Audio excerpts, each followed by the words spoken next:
Коми проходит 29-й региональный этап «Учитель года». Конкурс профмастерства снова собрал лучших из лучших и будет продолжаться около недели. Кто получит звание лучшего в 2020 году и будет представлять республику на российском уровне, определит высокая комиссия. Эпидситуация лишь отчасти отразилась на очной части. В кабинет не пустили экспертов и членов жюри.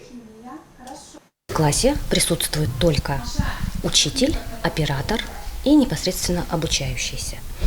Вот. После 35 минут, то есть вот фрагмент такой урока, да, в который временное пространство должны вложиться наши конкурсанты, 10 минут проходит самоанализ, где в режиме онлайн, то есть получается по видеосвязи, члены жюри непосредственно из стен Коми Республиканского института развития образования задают вопросы нашим конкурсантам, конкурсанты на них отвечают, а также говорят о своих ощущениях, говорят о том, что удалось, что не удалось в течение урока, который они организовали здесь.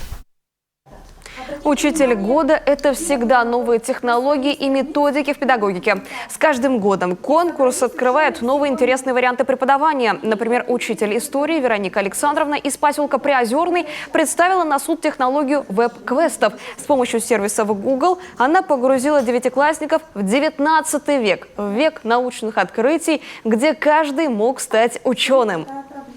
На своем уроке я применила веб-квест-технологию. Веб – это интернет, а квест – это поиск. Если дословно перевести, это проблемное задание с элементами ролевой игры. Это сайт, созданный учителем с подготовленными заданиями, где дети познают историю. Учителей ждет много конкурсных испытаний. Педагоги должны продемонстрировать свои организационные навыки.